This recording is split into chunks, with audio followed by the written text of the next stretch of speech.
Hola chicos y chicas del YouTube, soy yo, L. Y por fin les traigo mi siguiente vídeo de creepypastas extrañas. Algunos de ustedes se preguntarán, ¿por qué no hizo el gameplay de misfortune.jb? Pues la respuesta es simple, olvidó XD. Lo siento, pero ya saben cómo son los maestros y mis papas, pero actualmente me estoy librando de los maestros, por ahora. Ahí si quieren salir en vídeo de LFU como contra cualquier creepypasta o contando una creepypasta extraña, solo es muy fácil, suscríbanse, denle me gusta o comenten diciendo que quiero salir en vídeo mío, y con mucho gusto nos arreglaremos. Bueno, para dejar de aburrirnos, echémosle fruta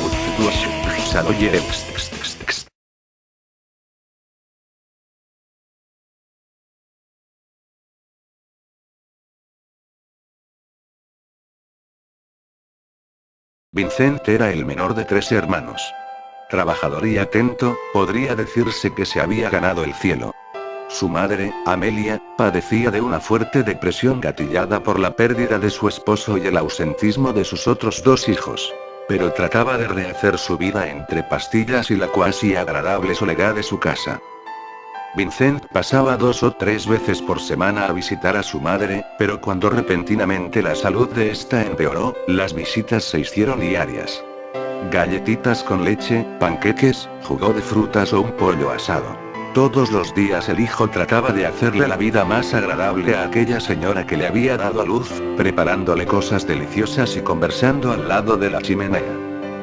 Para el día de su cumpleaños N65, Vincent quiso hacerle un regalo muy especial, un relicario con la foto de ambos en su interior. Amelia lo recibió con lágrimas de felicidad, fue quizás lo más lindo que le hayan dado en la vida. Lo miró durante bastante rato, sonriente, y le dejó sobre su cama. El día siguiente, Vincent fue, como de costumbre, a visitar a su madre después del trabajo. Al llegar, notó un aire extraño. Tranquilo, y su madre, estaba notablemente mejor, al parecer tanto física como psicológicamente. «Se te ve bien hoy, mamá». «Qué bueno que lo notes, mi cielo, qué bueno que lo notes», dijo Amelia entre sonrisas.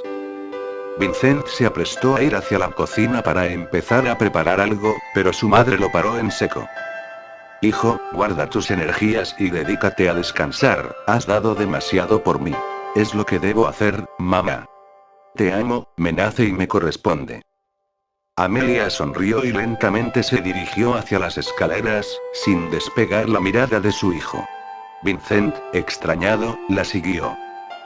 «Encontré la solución, pequeño mío, para poder descansar y aprovechar al máximo los espacios de mi casa». Vincent rió. «Para eso hubieras contratado a un paisajista, madre». «No seas ingenuo, hijo, ¿me amas? ¿De verdad me amas?».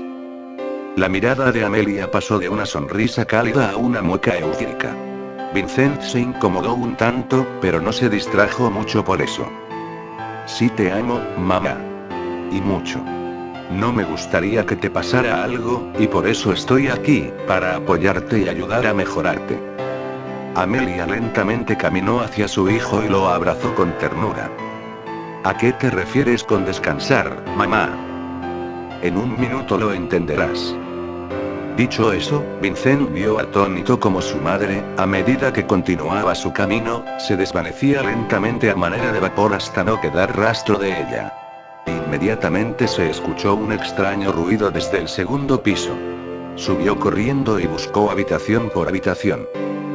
Triste fue ver la escena de una silla tirada, una viga rota, su madre muerta con la columna partida, una soga alrededor de su cuello y el relicario, con la foto de ambos, reposando sobre la cama.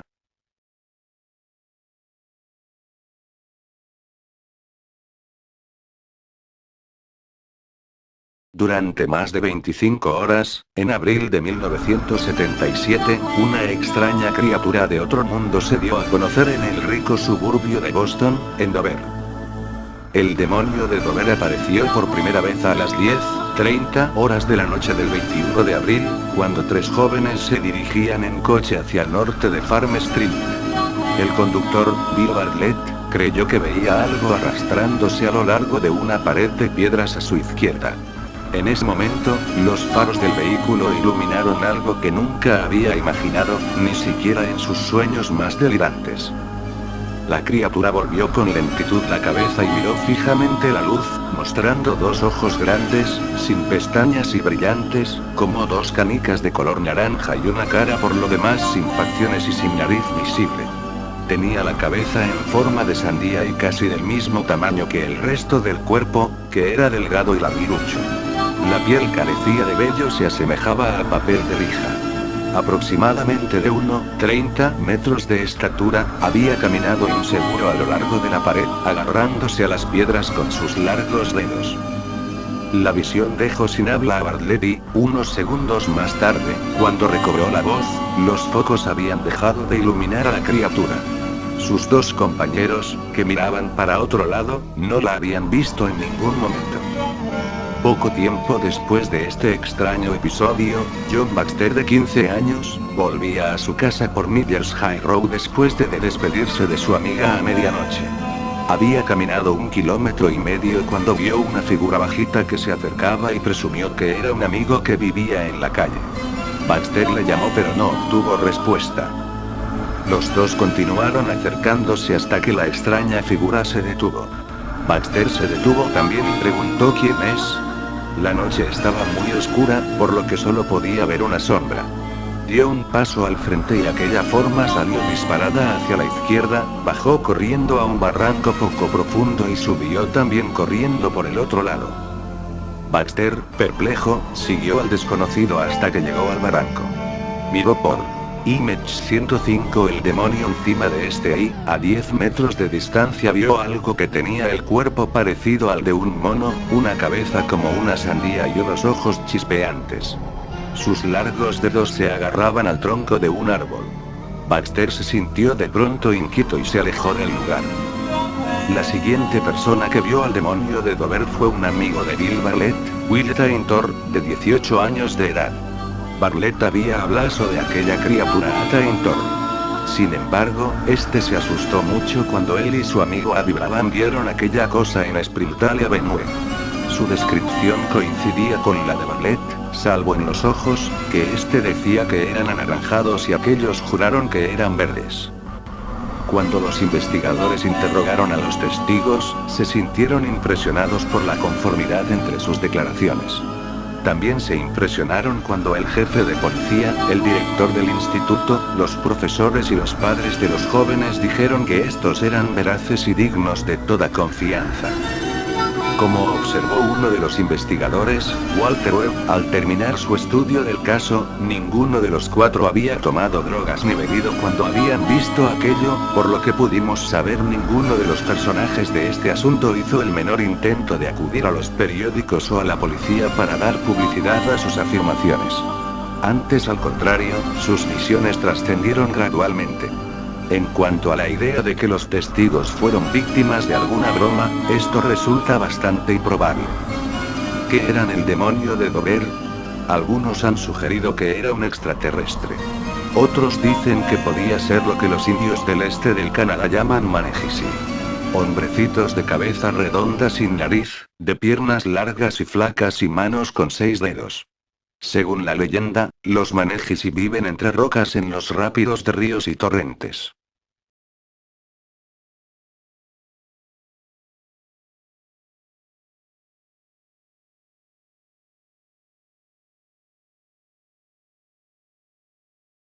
Corría el año de 2005, recién había obtenido suficiente dinero como para poder pagar una buena conexión de internet. Estaba muy emocionado debido a la cantidad de música y vídeos que podía obtener. Esa tarde me la pasé bajando juegos y música, pero ya llegada la noche mis intereses se volvieron más oscuros. Grave error.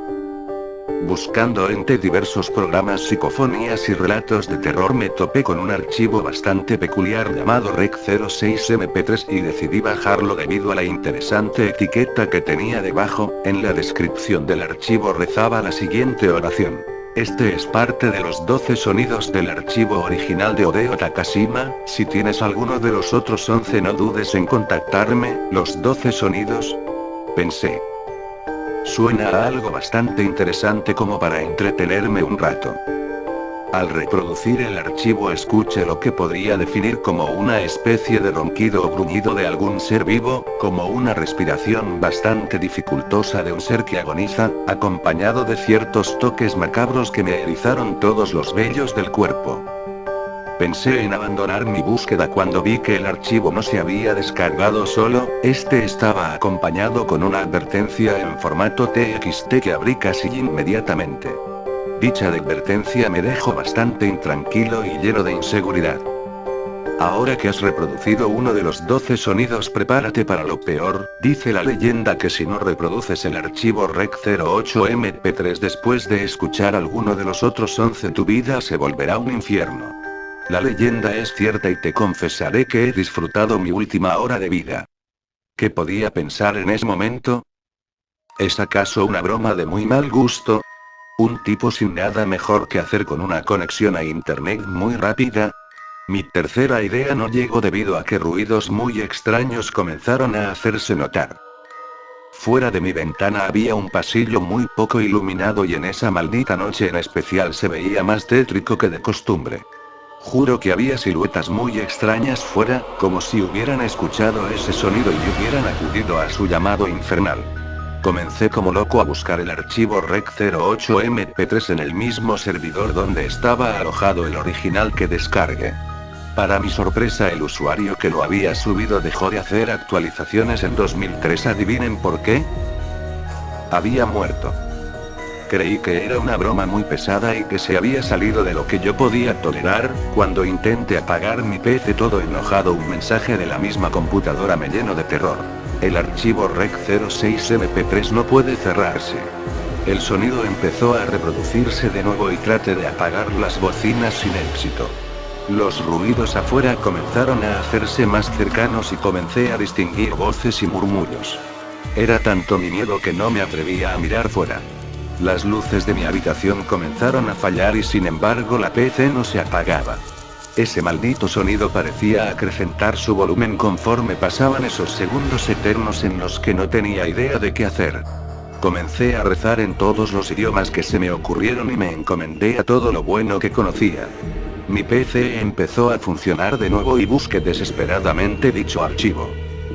Encontré varias copias falsas del REC08MP3 que solo aumentaron mi frustración y mi miedo ante lo que estaba fuera de mi habitación.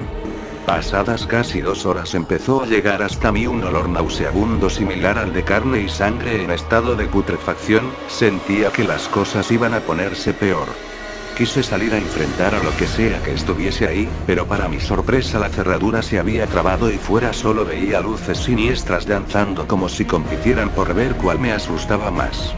Estando lejos de mi PC, y casi al borde de la locura, empecé a escuchar un sonido muy extraño como si una niña se lamentara por algo y esto le causara mucho dolor. Los sonidos extraños fuera cesaron y esas luces macabras dejaron de danzar. El llanto de la niña las había ahuyentado y noté para mi sorpresa que el archivo estaba activo en mi reproductor de audio, estaba entre esos REC08MP3 que había encontrado. Aún intranquilo noté que todo funcionaba como antes y que ya no había nada fuera. Alegre y menos preocupado apagué mi PC, pero decidí no borrar ninguno de esos 12 archivos que encontré esa maldita noche. Debe haber alguien que desee experimentar esa horrible sensación. Abajo encontrarán el link de descarga del REC06MP3, es parte de los 12 sonidos del archivo original de Hideo Takashima. Si quieren alguno de los otros 11 no duden en contactarme. Felices pesadillas. Para los que se pregunten quién fue Hideo Takashima. Este chico en 2002 fue de los primeros japoneses en obtener un reproductor de MP3. Lamentablemente, cuando estaba estrenándolo de camino a su hogar, falleció en un accidente de tránsito que lo asesinó de un modo lento y doloroso. Cuando subió al bus que lo llevaría hasta su hogar, comenzó alegremente a grabar el recorrido para después escucharlo. Mientras hacía esto, un conductor impertinente golpeó con un camión de construcción repleto de varillas de acero la parte lateral derecha del bus. Una varilla de acero de 10 metros le atravesó el cráneo de lado a lado mientras otras 6 se incrustaron en su cuerpo. El reproductor de MP3 quedó intacto, pero cuando un forense curioso lo conectó a una PC descubrió que dentro no había un archivo de grabación sino 12 archivos que se dice juntos forman un archivo de audio en el que se puede escuchar el momento en que el autobús es impactado por el camión de construcción, los gritos de agonía de Odeo y de las otras 17 personas que murieron esa tarde de marzo. ¿Realmente deseas escuchar esto?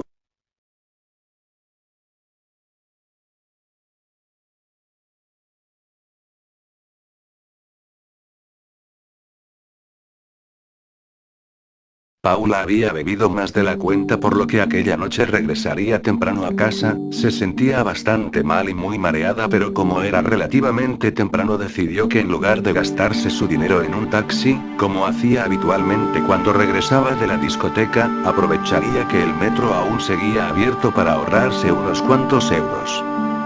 El trayecto era largo y las pocas personas que viajaban en su vagón parecían tan cansadas como ella, solo un grupo de amigos que bromeaban al fondo del tren hacían el suficiente ruido con sus bromas y risas para mantenerla despierta, pero cada vez tenía que luchar con más fuerza para no quedarse dormida. Por desgracia en la siguiente estación tenía que hacer un transbordo, así que se bajó y tras caminar por los pasillos de la estación llegó al andén en el que abordaría el metro que la llevaría a casa. El cartel luminoso avisaba que el próximo tren tardaría 6 minutos en llegar, por lo que Paula decidió esperar sentada en uno de los bancos junto al andén. El silencio y la soledad de esa estación provocaron lo inevitable y a pesar de sus esfuerzos se durmió y casi sin darse cuenta se recostó en el banco usándolo como si fuera una cama. Era tan profundo su sueño provocado por la borrachera que cuando pasó el último metro de la noche ni siquiera lo sintió pasar. Hasta pasada más de una hora no se despertó, por suerte la borrachera parecía haberse esfumado parcialmente tras la cabezadita, pero algo parecía no ir bien. El cartel que avisaba la llegada del próximo tren estaba apagado y al mirar la hora en su teléfono móvil se dio cuenta que eran casi las 2 de la mañana. Asustada empezó a subir las escaleras mecánicas de la estación, que ya estaban apagadas, para salir de allí. La parada en la que tenía que hacer transbordo era una de las más antiguas, viejas y pequeñas de la ciudad, por lo que la sensación de agobio y miedo eran mucho más intensas. Al llegar a la salida la peor de sus pesadillas se hizo realidad. Las puertas estaban cerradas y no había nadie en la estación, por lo que por más que gritara nadie podría escucharla desde la calle. Además su teléfono estaba sin cobertura, esas malditas estaciones casi nunca tenían señal y las puertas de cristal herméticamente cerradas la separaban del exterior aún por unos cuantos metros. Paula no sabía qué hacer, miraba a las cámaras de seguridad y hacía gestos esperando que alguien desde algún puesto de control pudiera verla, pero ella misma sabía que eso era imposible, no había nadie controlando las cámaras porque la estación había sido cerrada desde fuera. ¿Cómo era posible que nadie la despertara? ¿No tenían los guardias de seguridad que comprobar que nadie quedara dentro de la estación antes de cerrar? Su miedo se convertía por momentos en cólera y confusión. Desde luego no podía esperar hasta que a la mañana siguiente abrieran de nuevo el metro, faltaban más de 4 horas para que se reiniciara el servicio y si llegaba a casa a las 7 de la mañana su padre probablemente la mataría. Con la mente aún nublada por el alcohol decidió que lo mejor que podía hacer era caminar por los raíles del tren hasta la siguiente parada. El camino era oscuro y realmente tétrico, pero sabía que su destino no estaba muy lejos y gracias a la luz del flash de su teléfono podría alumbrar el camino. La siguiente estación era una de las más importantes, con gran cantidad de líneas y recientemente había sido remodelada, por lo que estaba segura que allí podría encontrar a alguien que la permitiera salir a la calle donde abordaría un taxi. La idea parecía muy buena, pero a la hora de la verdad recorrer aquellos túneles era realmente escalofriante, un silencio casi sepulcral hacía que hasta la más leve de sus pisadas resonaran con el eco de las paredes. Se podían escuchar los chirridos de las ratas y el goteo de algunas zonas en las que parecía que había leves escapes de agua. Sus pasos eran cortos y se detenía a menudo a escuchar porque sentía como si alguien la observara desde la oscuridad.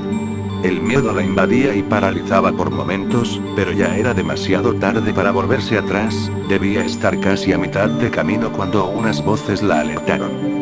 Por un momento pensó en gritar para que supieran que estaba allí, pero decidió ser cauta y apagar la luz de su teléfono mientras se escondía en un estrecho pasillo que había en un lateral del túnel.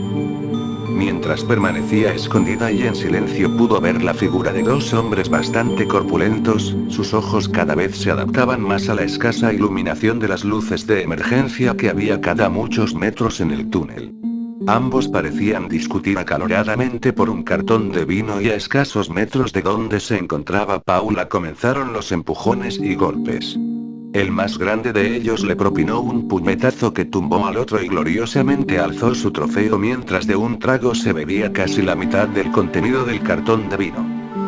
El más pequeño enfurecido sacó un cuchillo de la espalda y se lo clavó repetidamente en el cuello a su rival, realmente se ensañó con su cadáver y a pesar de la poca luz Paula pudo ver con claridad cómo tenía toda la cara manchada de sangre. Recogió el poco vino que quedaba y se lo tomó de un trago. Paula estaba temblando del miedo, no se atrevía ni a respirar y desde luego mucho menos a moverse, si estaba lo suficientemente quieta tal vez el vagabundo asesino se iría de allí sin verla.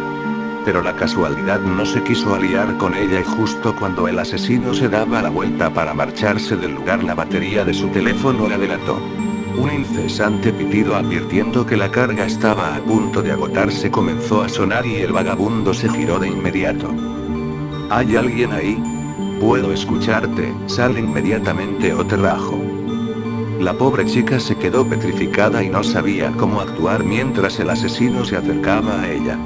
Por instinto decidió tirarle el teléfono con tan mala puntería que este pasó por encima del vagabundo y golpeó la pared del fondo. Él, que todavía no había visto a la chica, escuchó un ruido a sus espaldas y se giró, momento que aprovechó Paula para salir de la oscuridad y empujarle a la vez que salía corriendo. El vagabundo enfureció de tal manera que no dejaba de gritar e insultar a Paula, se levantó y comenzó a perseguirla por los túneles.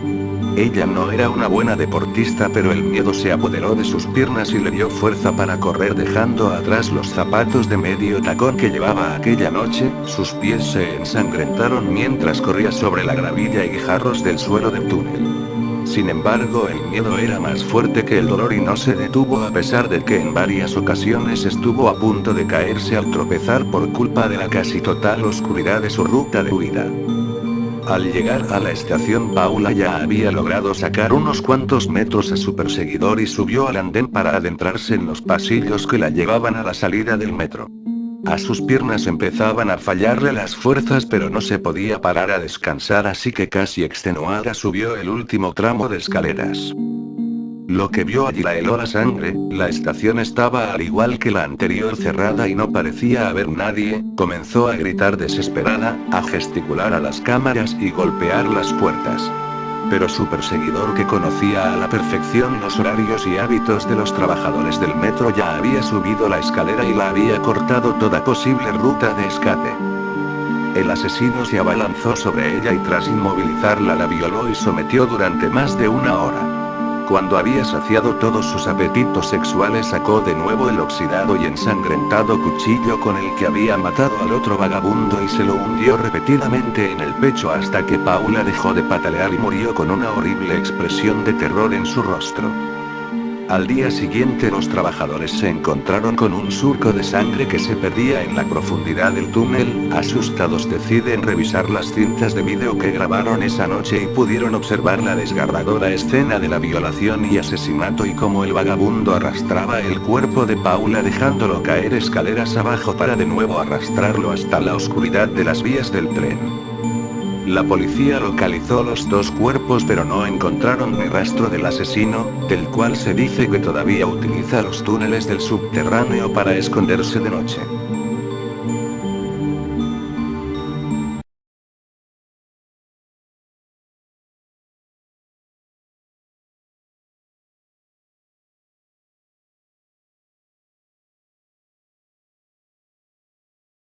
La animación del fantasma encriptada como Haunting debe aparecer por las estancias del mismo edificio donde la mano blanca se puede localizar.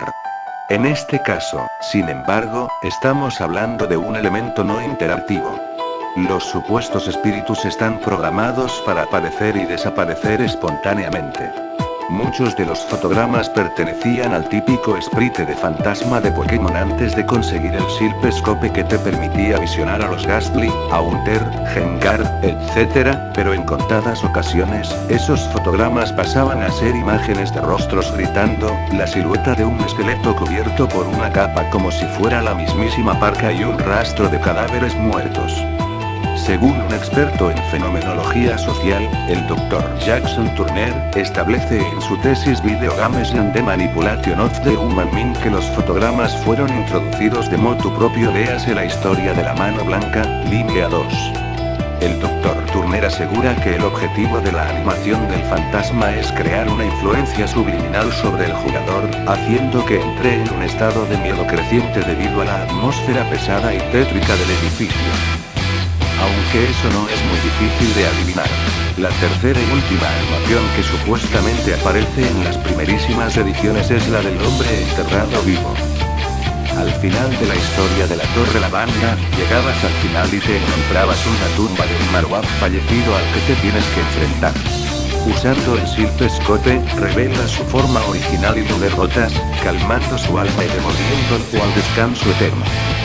Aquí se muestra un glitch presente en la 1 generación, donde usando un simple Pokédot podías despistar al Marowak. Pues según este relato, la tumba del Marowak se sustituye por la imagen de un hombre enterrado en el suelo, aún con vida. Al llegar al último piso, automáticamente se da una conversación directa con él. Hombre enterrado, estás aquí. Estoy atrapado. Y estoy solo. Muy solo. ¿Te unes a mí? Después de esto, se entra en secuencia de batalla. El hombre enterrado aparece en pantalla como entrenador. En su plantel posee 2 manos blancas, un Gengar y un Muk. Por lo visto, lo esperado es que no le ganes. Si lo derrotas, el juego se cuelga, pues no se escribió ninguna función en caso de victoria. Y si pierdes... la batalla finaliza, vuelves a la vista habitual, y el hombre enterrado contesta entre un extraño galimatías. Por fin. Carne fresca. Tu personaje es arrastrado hasta el enterrado. La pantalla se oscurece y finalmente solo aparece un fondo negro, con la espeluznante imagen del hombre enterrado devorando a tu personaje. No reapareces en el centro Pokémon, obviamente. Lo peor es que, por mucho que intentes apagar la consola, retirar el cartucho y reiniciar, no sale ni la pantalla de inicio de Game Boy. Solo la imagen del hombre enterrado devorándote. De nuevo no hay pruebas visuales de tal fenómeno. Aparte, es casi imposible encontrar alguno de los supuestos cartuchos de la 1 generación que salieron con estos personajes. Excelente, eso fue todo, si no fue la gran cosa el vídeo lo lamento, pero como saben escribir o encontrar creepypastas, así que se aguantan XD, si las creepypastas ya son muy habladas pero hay algunas que casi nadie ha escuchado, pero esas casi no las encuentro, así es buen momento para que puedan aportar una y con gusto, los pondré. Así se preguntan de eso de los gameplays, bueno pues no sé si hacerlos, porque el pinche Vegas no es compatible con el formato de vídeo, así que no sé, si me convencen, a lo mejor sí, pero mi voz no es la adecuada, así que no lo sé. Bien amigos, comenten, suscríbanse que no les cuesta nada, y denle me gusta, adiós amigos.